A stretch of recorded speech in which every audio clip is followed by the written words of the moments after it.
What's up fellas, welcome to the Cloud Gaming Next channel. So today we're going to be doing a reaction video to RGT 85. Now some of you guys have requested that I look at this video, and if you guys haven't watched my previous reaction video with Dreamcast guys, he said this was one of his buddies, and Spawnwave as well, he's gonna get one too. So this is one of the state haters. If you guys don't know what state hater means, is people who apparently hate Stadia for no specific reason. They just are making ridiculous videos about how Stadia is gonna fail or Stadia is a joke. So we're gonna do reaction and hopefully right these wrongs. Alright, so this is RGT 85. Let's get right into it. So here we go. Well, folks, the day has finally come. Again, I guess. Google Stadia was revealed once again because the initial reveal of Google Stadia really didn't tell us a whole hell of a lot about the project. We learned some basic information, but there were still so many questions about what Google Stadia was actually going to be, what platforms were going to be supported on day one, what the pricing structure of this system would be, and what this system would actually be capable of. We heard a lot of things of up to this speed, up to that speed, up to this resolution, up to that resolution. Okay. But today they held the Google Connect, the Stadia Connect event, to give us more information about the Google Stadia program. And honestly, this just looks like a damn joke to me. I do not understand the appeal of what we saw during this presentation. We did learn a lot more about what Google Stadia is going to do, but honestly, I'm just not impressed. And I honestly feel like a lot of other people are not going to be impressed with this service. So what is I'm impressed. And a lot of the guys that are following my channel are really impressed. So let's keep going though. Google Stadia all about? What is the pricing points? What are the games that are going to be available for it? You know, basic stuff that probably should have been in the first presentation. Sit back, relax, make sure you subscribe to the channel, and let's talk about Google Stadia and why I'm not impressed. Hey, RGT 85. Let's hear this RGT 85. Oh my god, it's Stevie Richards! Oh boy.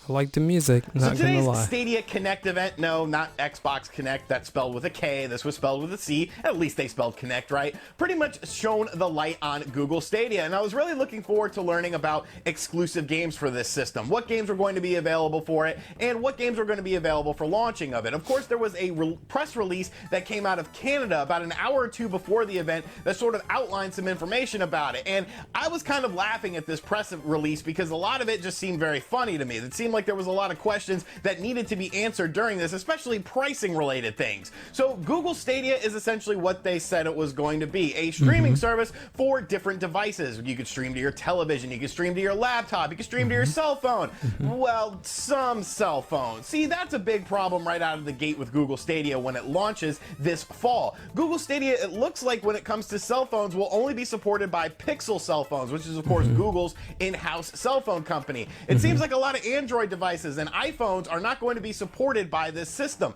So that's kind of a big deal to me. I feel like a lot of people who might have been interested in this are... He said that's kind of a big deal to him.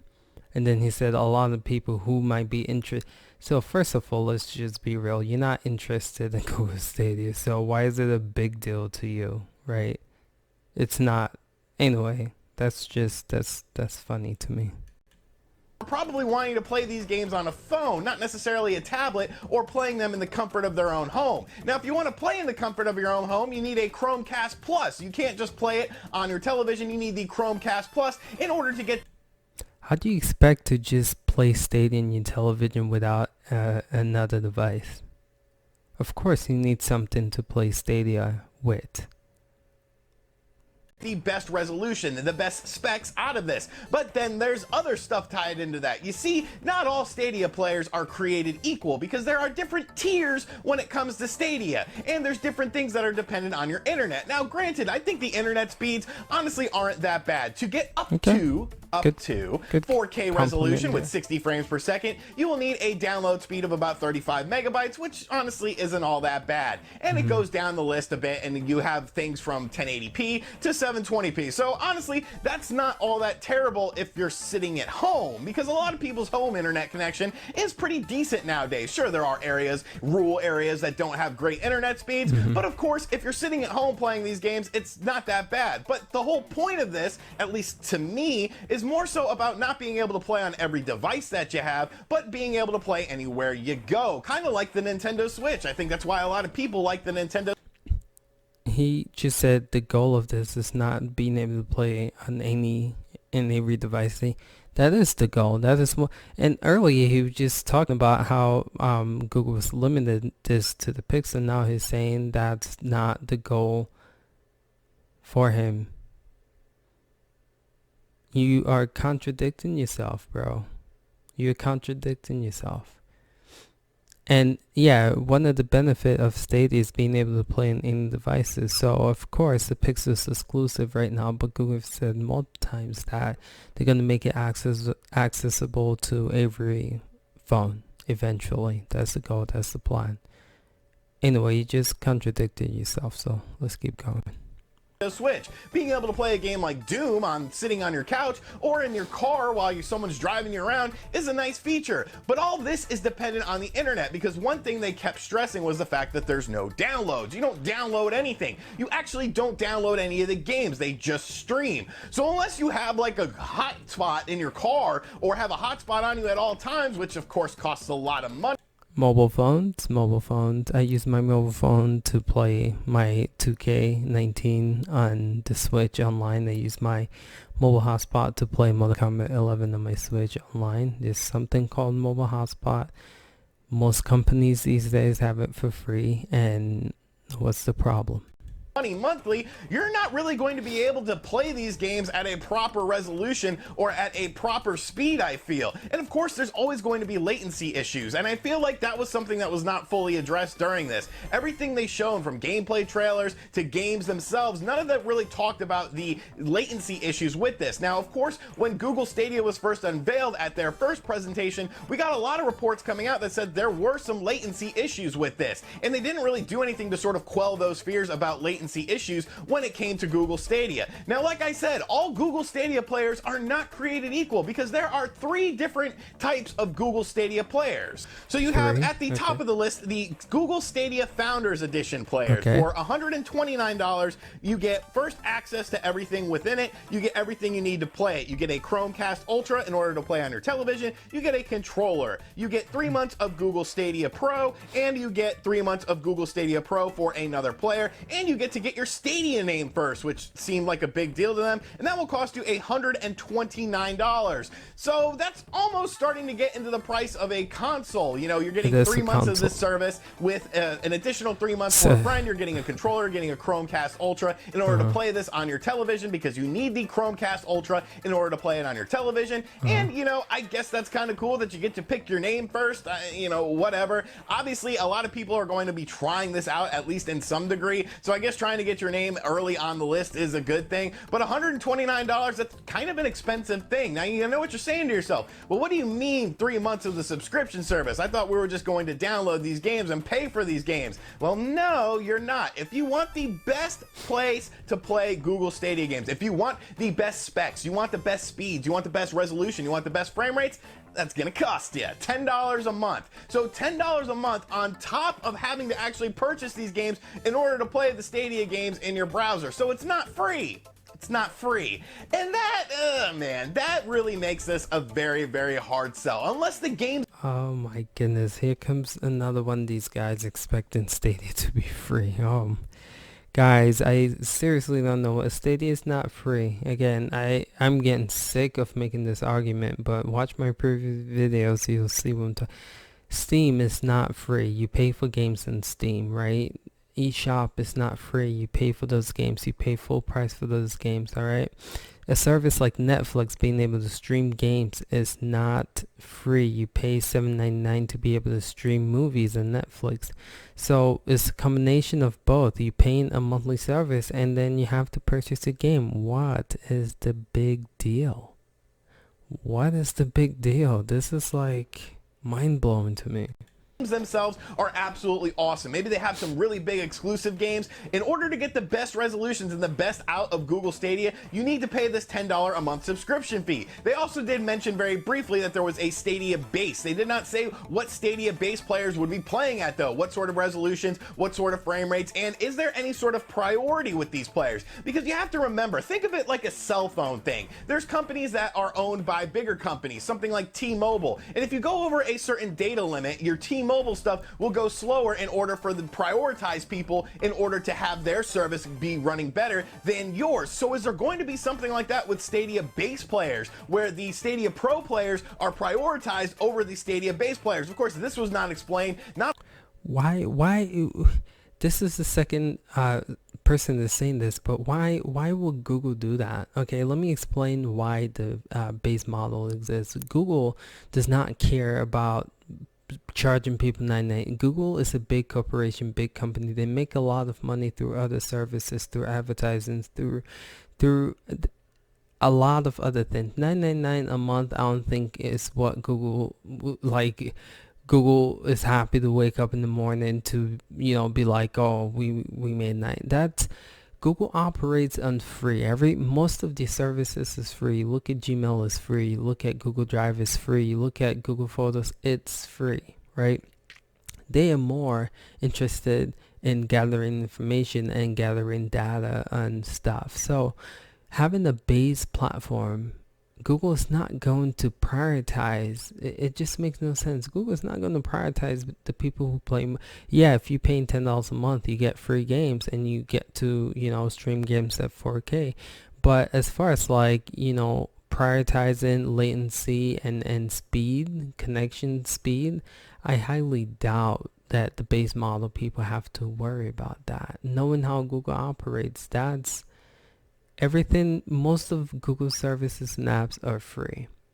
So, and they're not doing that with those apps. So why are you thinking that they're going to do that with this?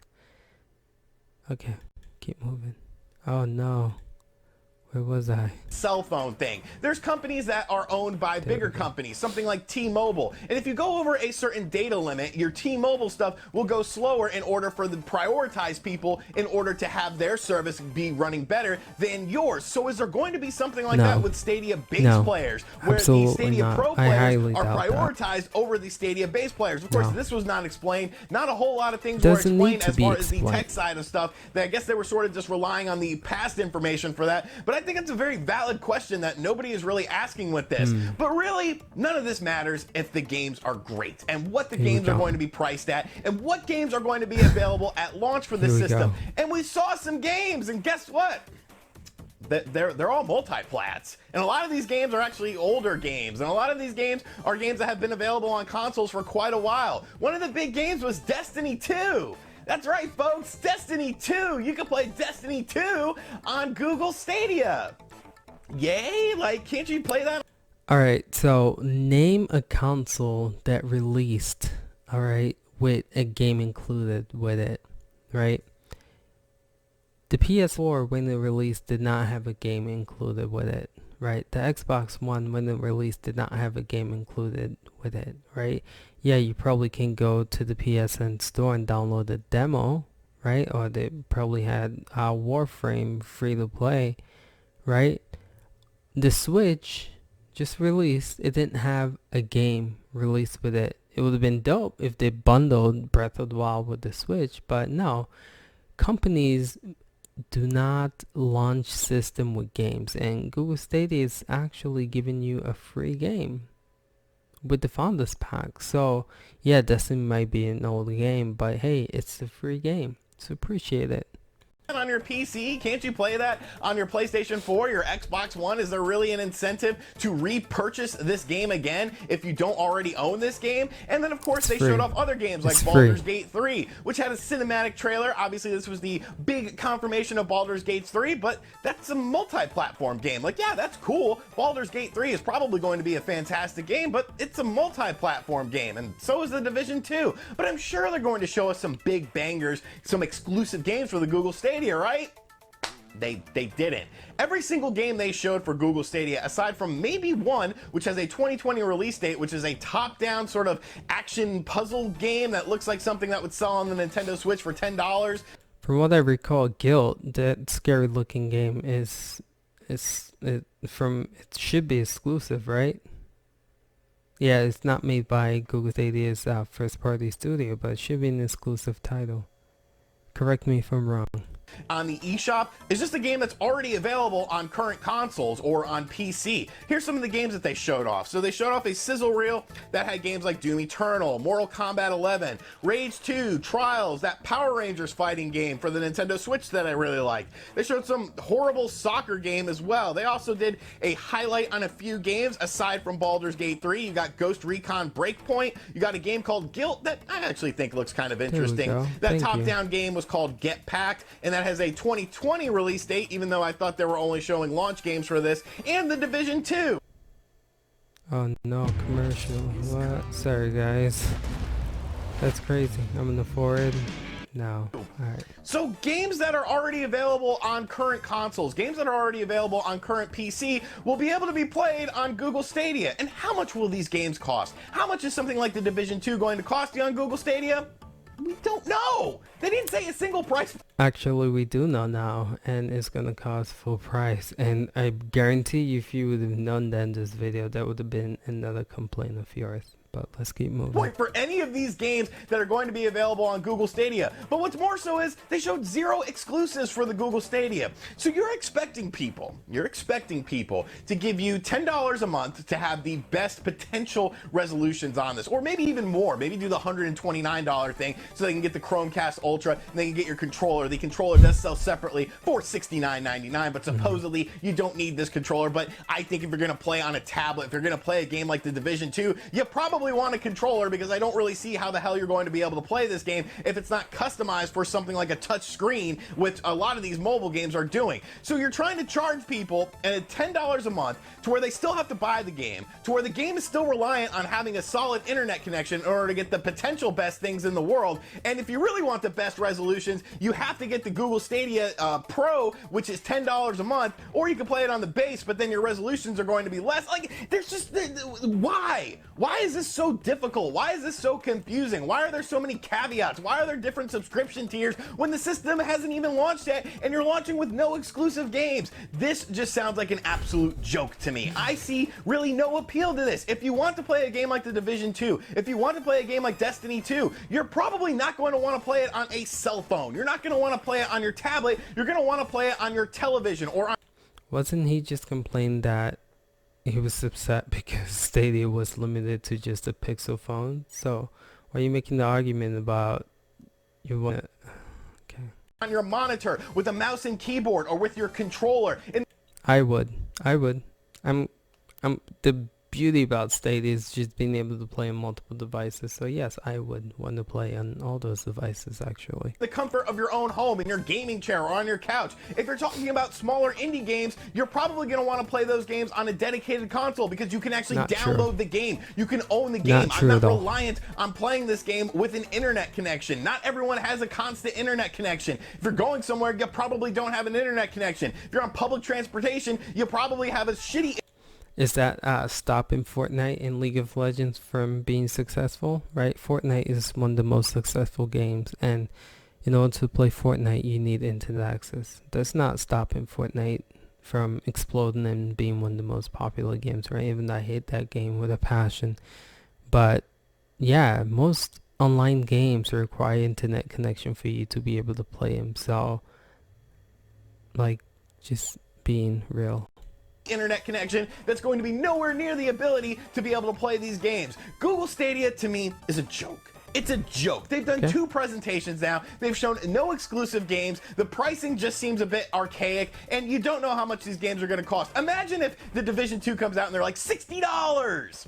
No, thank you. Mortal Kombat 11, $60. Or I could get it on the Switch and play it anywhere I want and not have to worry about an internet connection. Or if I want better graphics, I'll play it on my PS4 Pro or my Xbox One X. Like, there's just, I don't see the appeal to this. I don't see the appeal to this. But maybe I'm wrong. Maybe I'm overreacting to Google Stadia once again. But I really don't feel like I am. So let me know in the comment section down below what you think of Google Stadia. Now that we know about pricing, now that we know about games, and now that we know that it's going to be limited with different cell phones that you can get on day one, what do you think of this? Do you have any interest in paying Google $10 a month to potentially get the best thing? Are you going to be a Google Stadia Founders Kit Edition, whatever the hell it's called, and pay them $129 and hope for the best? Or are you a bit more of a cynic like me and you just want to wait and see how this is going to work out because you're not very confident in it? And as always, guys, thank you for checking out this video. Alright, oof. This guy's tough. I don't want to make this video longer than this, so I'm just gonna sum it up. Alright, I think just like Dreamcast guy, this is, look at the background of his video. He's a collector, right? He's collecting arcades, for God's sakes, right? So obviously I've seen some of his videos. He has a collection of stuff. This is another one. This is another collector that is just afraid of his collection.